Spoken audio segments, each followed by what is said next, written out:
ఎందుకని ఈ కష్టాలు, ఎందుకని ఈ యొక్క ఇబ్బందులు, కుటుంబంలో సమస్యలు? భర్త ఒకవేళ మాట విన్నట్లయితే భార్య మాట వినదారు, పిల్లలు తల్లిదండ్రుల యొక్క మాట వినలేకుంటున్నారు, ఎక్కడో తప్పిపోతున్నాం, ఎక్కడో నువ్వు తప్పి ಹೋಗ್ತೇವೆ ಅಂದ್ರೆ ఎక్కడో మనము తప్పిపోతున్నాం, దేవునికి ఎక్కడో మనం దూరంగా ఉన్నాము. మనము దేవునికి ఎక్కడ దూరంగా ఉన్నామో అక్కడి నుంచి దేవుని దగ్గర రావాలి. హల్లెలూయా హల్లెలూయా హల్లెలూయా. విన్నామా ఈ దేవుని ఒక వాక్యము? ఇంకా టైం ఉందా? అయిపోయిందా? టైం అయిపోయిందంటే క్లోజ్ చేసేద్దాం. ఇంట్రెస్టింగ్ ఉన్న వాళ్ళు చేస్తారా అన్న చెప్పండి, లేకపోతే ఆపేసేయండి అన్న వాళ్ళు చేస్తారా? తెలుగు మాకేం అర్థమైతే ఏం చెప్తున్నా మాకు అర్థమైతే లేదు అన్న వాళ్ళు చేస్తారా? అర్థమవుతున్నా లేదా? హల్లెలూయా హల్లెలూయా. యవనస్తులు శరీరముగా యవన ప్రాయంలో ఉన్నప్పుడు ఎలా ఉంటుందంటే, అది తిన్నామా, ఇది తాగుదామా, అది చేద్దామా, ఇది చేద్దామా, ఈ తిరుగుడు తిరుగుదామా, ఈ తాగుడు తాగుదామా, ఇది చేస్తే బాగుంటుందా, అది చేస్తే బాగుంటుందా, ఇది వేసుకుంటే బాగుంటుందా? నా దేవుడు ఏమంటున్నాడు తెలుసా? యవనుడా, సూర్యుడు మునిగిపోకముందే, చంద్రుడు ఎర్రగా మారిపోకముందే నిన్ను సృష్టించిన సృష్టికర్త వైపు తిరుగుము. ఆమేన్. నిన్ను సృష్టించిన సృష్టికర్త వైపు తిరుగుము. దేవుడు ఒకసారి గద్దించినప్పుడు మార్పు చెందు. ఇది వద్దు అన్నప్పుడు వద్దు, ఇది పాపం అన్నప్పుడు పాపం అంటే వదిలేసాయి అన్న. వదిలేసేకి నా వల్ల కావడం లేదు. నిజంగా పాపము ఏ మనుషులు కూడా ఒట్టిగా విడిచిపెట్టే అవకాశం లేదు. ఎందుకంటే సైతానుడు ఒక మనిషిని నిత్య నరకానికి తీసుకొని వెళ్ళడమే వానికి ఉద్దేశము. వారిని ఎటు తిరిగి పాతాళానికి ఈడ్చుకొని వెళ్ళడానికి వాడి ప్రయత్నాలు. నీవు ప్రార్థన చేస్తున్నప్పుడు నిద్ర వస్తుంది, నువ్వు ప్రార్థన చేస్తున్నప్పుడు నిద్ర వస్తుంది, నువ్వు వాక్యం చెబుతున్నప్పుడు నిద్ర వస్తుంది. ఎందుకో తెలుసా? నువ్వు ఎటు తిరిగి దేవుని వైపుకు తిరగకూడదు. దేవుని వైపు తిరగడం వాడికి ఇష్టం లేదు. కాబట్టి నిన్ను పాపములోనికి పాపములోనికి పాపములోనికి ఈడ్చుకొని వెళ్తా ఉంటాడు. యవన కాలంలో నేను కూడా ఒక యవనస్తుడై ఉన్నప్పుడు 10, 16, 17, 18 సంవత్సరాల టీనేజ్ లో నేను కూడా చెడి పడి బ్రతికిన వాడినే. కొంతమంది తెలుసు, కొంతమంది తెలియదు. యవనస్తుల యొక్క జీవితం ఎలా ఉంటుందంటే, బ్రదర్ అయితే ఎక్కడ పోయి ఎక్కడి నుంచి తీసుకొని అక్కడికే వస్తానండి. ఏదైతే మనము బానిసగా అవుతున్నామో, ఏదైతే ఒకసారి ప్రారంభము చేసిన తర్వాత చిన్నదే ఒక గుడ్డగా కావచ్చు, ఒక పాన్పర కావచ్చు, ఏమైనా కావచ్చు, స్టార్టింగ్ చిన్న నుంచి స్టార్ట్ అవుతుంది, అది పెద్దగా మారిపోతుంది. పాపము ఇచ్చే పరిహారం ఎలాగో తెలుసా?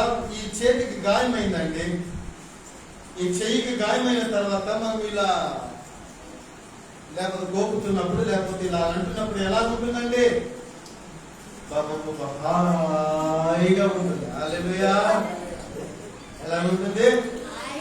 హాయిగా ఉంటుంది, హాయిగా ఉంటుంది.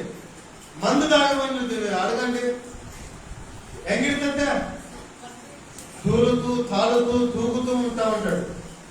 తెలీదు ఆ మందు ఏం చేస్తుందంటే ఒక రోజు వాడిని చంపి పడేస్తుంది. నేరుగా దేవుడు నీతో నాతో మాట్లాడుతుంది. ఏదైతే మనం తాగుతున్నామో, ఏదైతే మనం తింటున్నామో, ఏదైతే మనము దాని వైపు తిరుగులాడుతున్నామో, ఉప్పులాడుతున్నామో, అది మనల్ని ఏం చేస్తుందంటే ఒక రోజు చంపేస్తుంది, చంపి పూజేస్తుంది. ఒక యవనస్తుడై ఉన్నప్పుడు అనేకమైన పాపానికి బానిస అయిపోయినాను. త్రాగుడకు, గుడ్డుకాలకు, అనేకమైన వాటికి బానిసనైపోయాను. ఇది నా సాక్షి జీవితం. సహోదరులు, యవనస్తులు తప్పులు అర్థం చేసుకోవద్దండి.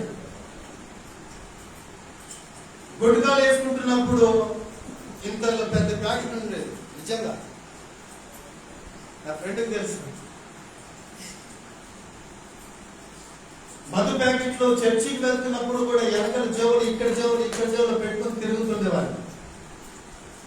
ఒకరోజు ఆ అలవాట్లు నన్ను ఏం చేసినాయంటే, లాస్ట్కి చచ్చిపోదాము, ఈ జీవితం వద్దు, బ్రతికే వద్దు అని బ్రతుకు పైన విరక్తి చెందిపోయింది. ఒకరోజు అర్ధరాత్రి పూట ఒక పీడకల పడింది.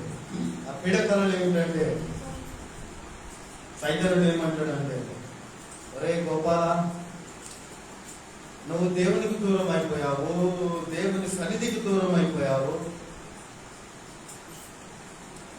నీ జీవితం మాత్రము దేనికి పనికి రాదు,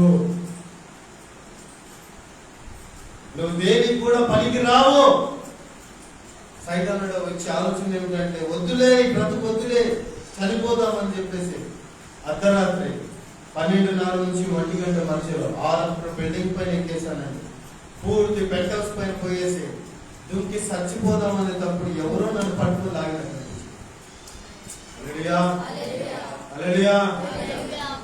నన్ను మార్చిన దేవుడు ఈరోజు నన్ను దేవుడు ఖచ్చితంగా మార్చాడు. సార్ గట్టిగా దేవునికి మహిమ పరుస్తారు. చెప్పండి.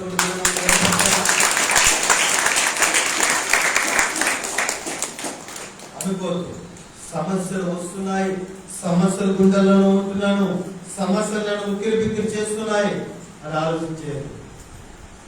బంగారం మీరు చెవులు వేసుకున్నారు కదండి, ముగించేస్తున్న టైం అయిపోయింది. 7 నిమిషాలు మాత్రమే. అక్క, అమ్మ, బంగారం ఉంది కదండి, బంగారం విషయంలో మీకు తెలుసా? ఏం చేస్తారు దాన్ని? బాగా కొలిమిలో దాన్ని వేసేసి కాల్చేస్తారు.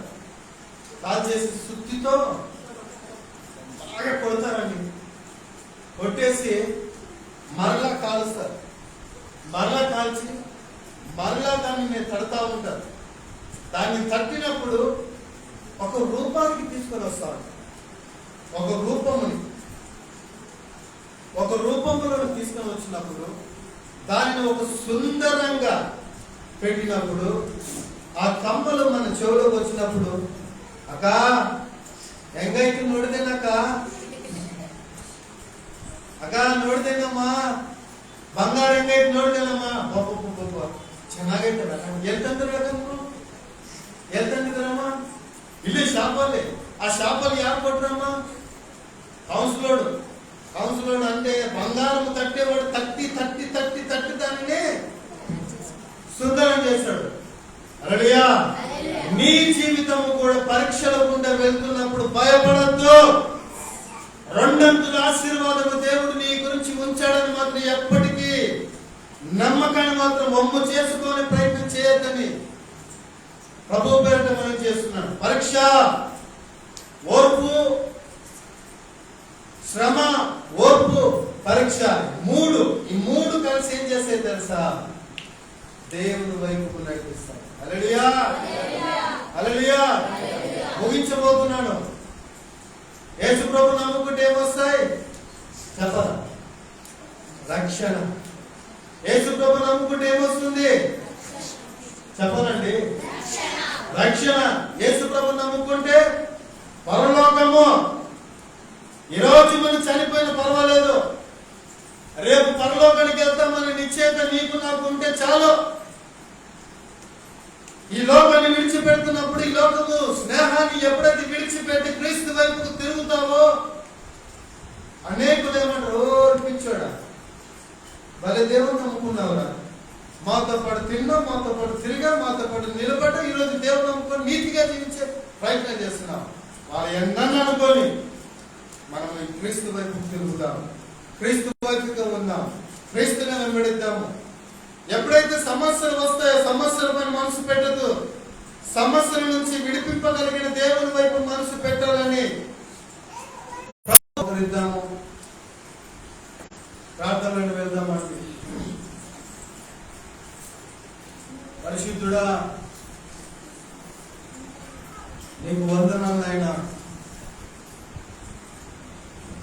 ప్రభువా, నిన్ను నమ్ముకుంటే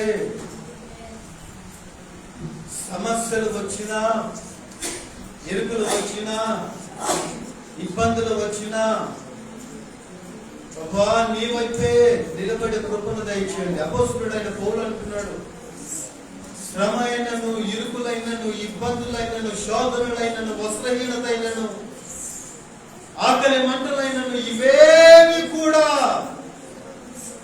క్రీస్తు ప్రేమ నుంచి వేడబాపది లేదు అని అంటున్నాడు తండ్రి. నాయనా, మా సంగనకల్ గ్రామములో పురుషబర్ చర్చకు ఈ మందిరములో ఏ ఒక్క విశ్వాసి నాయన, ఏ ఒక్కరు ఎన్ని సమస్యలు వచ్చినా కానీ నిన్ను విడిచిపెట్టకుండా నీ వైపే నమ్మకం ఉంచే విశ్వాసమైన జీవితమును దయచేయమని ప్రార్థన చేస్తున్నాము తండ్రి. నాయనా, క్రీస్తునందు ఉన్న వారికి ఏ శిక్షా విధి లేదు. ప్రభువు నామమును బట్టి ప్రార్థించి వాడు రక్షించబడతాడు. ఆయన ఇచ్చి రక్షణ అంతము వరకు కాపాడుకుని వాడు నరుడు ధన్యుడు. అయినా ఈరోజు యవనస్తులు యవన జీవితంలో రాబోతున్న అనేక శోధనలు, అనేకమైన ఇరుకులు, అనేకమైన ఇబ్బందులు శరీరము పెడుతున్నావు. ఆయన కోరికలను వాటిని జయించే మనసును దయచేయమని ప్రార్థన చేస్తున్నామయ్యా. ప్రభువా, దానియేలు కూడా రాజా, నపుంసకుడా, రాజు ఇచ్చే ఆహారము, రాజు ఇచ్చే పానమును, రాజు ఇస్తున్న సుఖమును మేము అనుభవించలేము, మాకు వద్దు, ఈ లోక సుఖభోగములు నాకు వద్దు, నేను క్రీస్తునందు, క్రీస్తు విశ్వాసమునందు నిలిచి ఉంటే చాలు అని నాయనా ఆ రోజు యవనస్తులు శత్రువు మేషకు అబేద్నెగో నిలబడ్డారు. ఈ రోజు నేను మా సంఘములను ప్రతి యవనస్తులు నిలబడే కృపను దయచేయమని ప్రార్థన చేస్తున్నాను. నీ ఆత్మతో నింపమని ప్రార్థన చేస్తున్నాం. నైనా సంఘములలో ప్రతి కుటుంబాన్ని మీరు ఆశీర్వదించండి తండ్రి. నైనా పౌలు జీవితాలలో కూడా అనేక శోధనలు వచ్చాయి, అనేక ఇరుకులు వచ్చాయి, అనేక ఇబ్బందులు వచ్చాయి. కానీ అంటున్నాడు, సమస్తము కూడా దేవుని మహిమయందే వస్తాయని అంటున్నాడు. నైనా ప్రతి మాటకు ప్రశ్న వేసేది వద్దు, నా జీవితంలో ఇది వద్దు అన్నట్టుగా జీవించే కృపను మాకు దయచేయి. ఎన్ని శోధనలు వచ్చినా, ఎన్ని ఇరుకులు వచ్చినా కానీ నీ వైపు విశ్వాసమును దయచేయమని ప్రార్థన చేస్తున్నాము. నీకే స్తుతి స్తోత్రములు చెల్లిస్తున్నాను తండ్రి. నీకు వందనాలు ప్రభువా.